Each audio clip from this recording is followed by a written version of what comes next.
Hello friend, नमस्कार। आज मैं आप सभी के लिए एक जानकारी लेकर आया हूँ। वैसे तो आप सभी लोग उसके बारे में सुनते रहे हैं कि इंटरपोल क्या होता है, ये कैसे काम करता है। इसका नाम है इंटरनेशनल क्रिमिनल पुलिस ऑर्गेनाइजेशन, जो कि विश्व का सबसे बड़ा अंतर्राष्ट्रीय पुलिस कोऑपरेशन बॉडी है।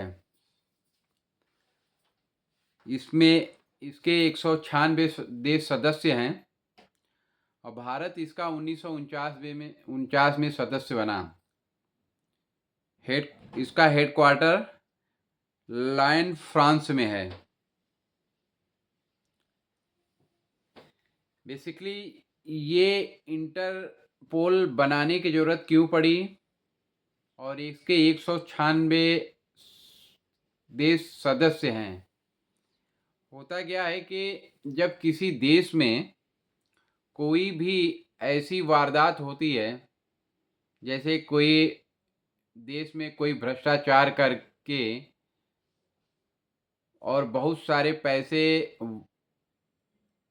देश से लेकर विदेशों में भाग जाता है, तो उसको कैसे पकड़ा जाए।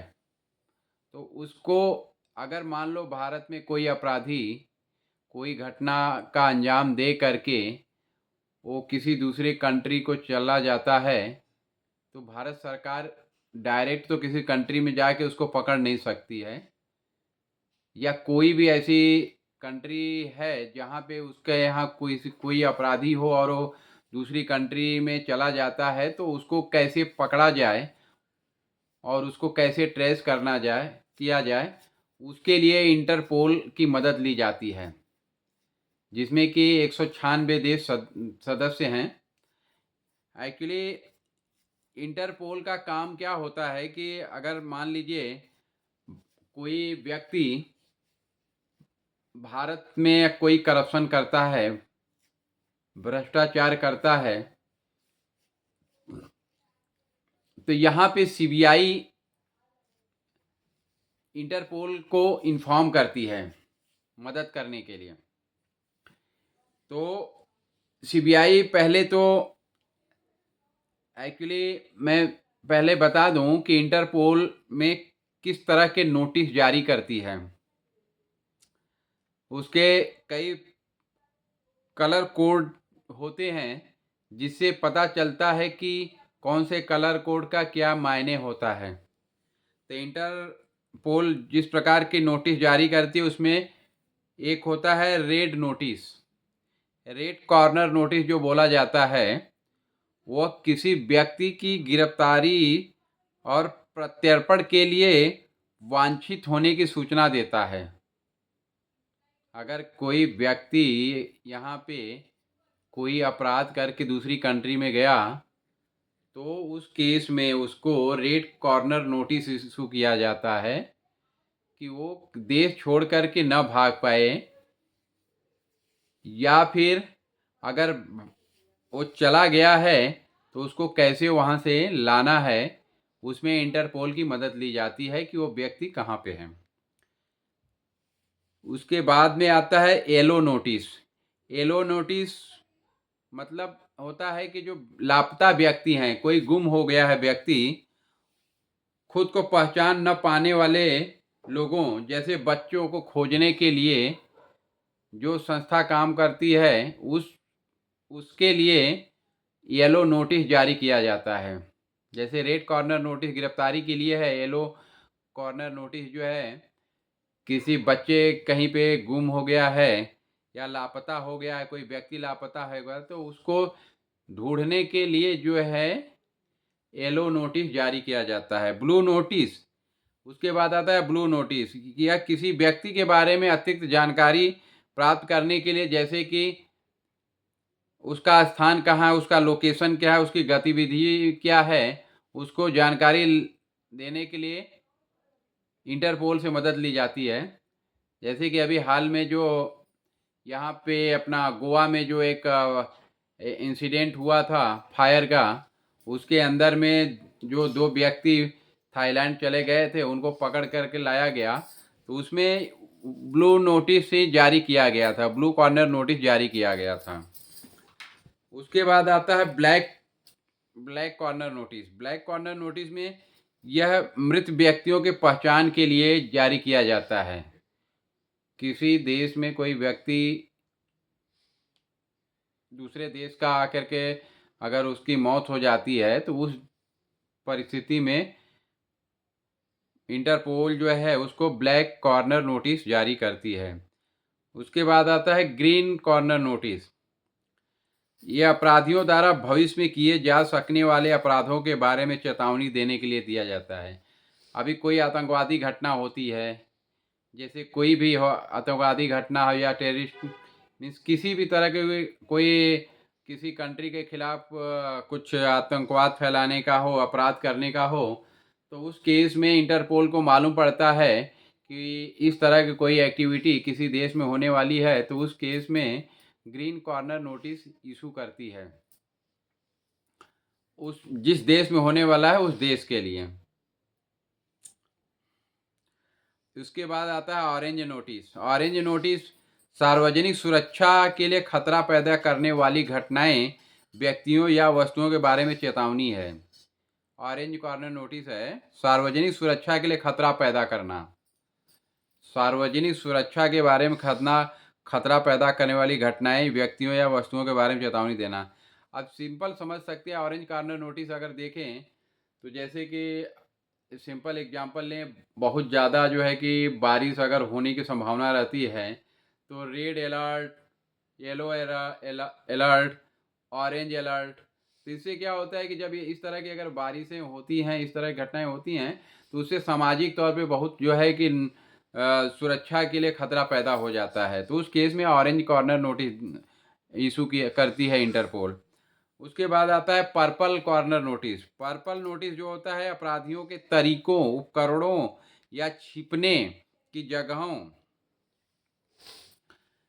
के स्थानों के बारे में जानकारी इकट्ठा करने के लिए पर्पल नोटिस दिया जाता है, पर्पल कॉर्नर नोटिस दिया जाता है। तो ये इससे संबंधित है कि कितने सारे जो है कि इंटरपोल नोटिस जारी करता है। और एक ये जानकारी थी। उसके बाद आता है सिल्वर नोटिस। सिल्वर नोटिस जो होता है आर्थिक अपराधियों और उनकी अवैध संपत्तियों को ट्रैक करने के लिए होता है।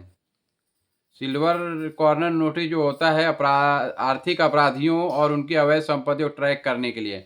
आर्थिक अपराधियों मतलब जैसे कि आप समझ सकते हैं, भारत के अगर संदर्भ में देखें तो ललित मोदी, विजय माल्या, ये एक प्रकार के आर्थिक अपराधी थे जो कि भारत के पैसे को घोटाले करके वो यहाँ से भाग गए। तो इसमें क्या करती है, जब सिल्वर नोटिस जब इशू होता है तो उस केस में उनकी अवैध संपत्तियों को सरकार जो है ट्रैक करती है इंटरपोल के माध्यम से। और उसके बाद आता है इंटरपोल संयुक्त राष्ट्र सुरक्षा परिषद विशेष सूचना।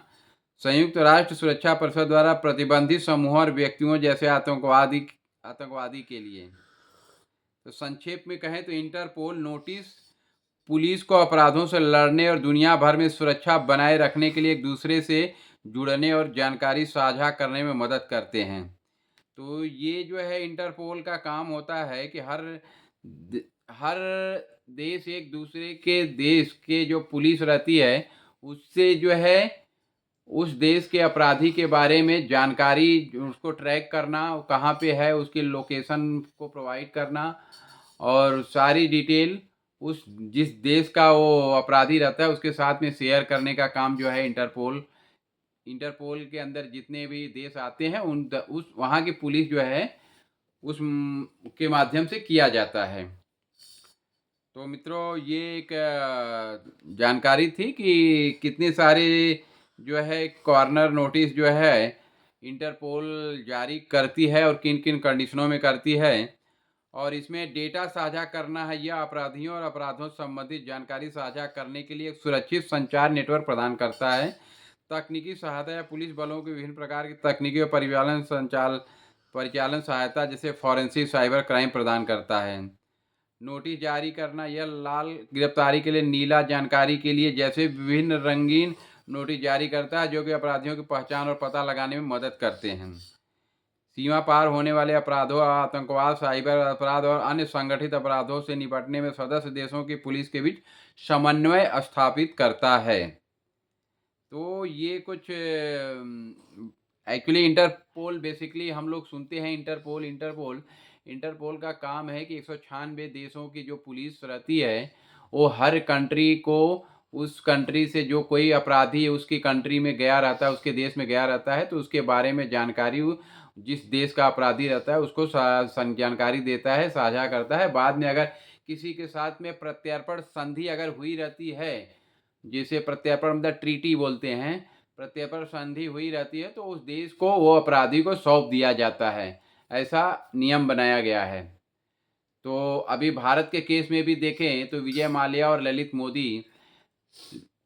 मोदी यहाँ से 2010 में चले गए देश छोड़ के, जब उनके ऊपर में करप्शन का चार्जेस लगे हुए थे, जब वो आईपीएल करवा रहे थे। कोई कंट्री है सिंगापुर या कहाँ की, उसको उन्होंने कुछ ब्रॉडकास्टिंग जो है बेचने में, उसमें घोटाले हुए थे। करीब 120 करोड़ रुपए का घोटाला था। कुछ और मनी को उन्होंने, कुछ मनी लॉन्ड्रिंग का भी केस लगा हुआ था। तो उस केस में 2010 में वो यहाँ से देश छोड़ के भाग गए। उसके बाद 2016 में विजय माल्या यहाँ से निकल गए और 2019 में कोर्ट ने उनको जो भगोड़ा घोषित किया।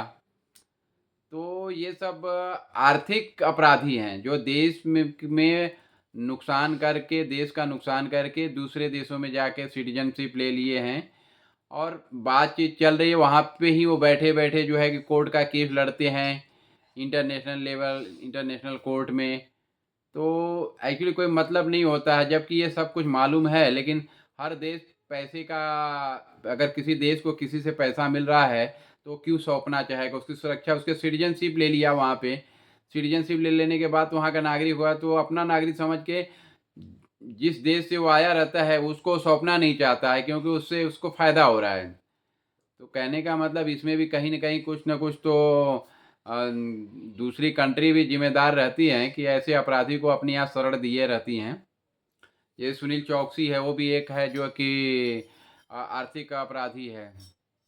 तो इस तरह के बहुत सारे अपराधी होते हैं जिनको इंटरपोल के द्वारा ट्रैक किया जाता है और उनको नोटिस दिया जाता है। मित्रों, धन्यवाद। आगे हम फिर ऐसे किसी जानकारी भरे कोई वीडियो में आपके सामने फिर आएंगे। धन्यवाद, नमस्कार।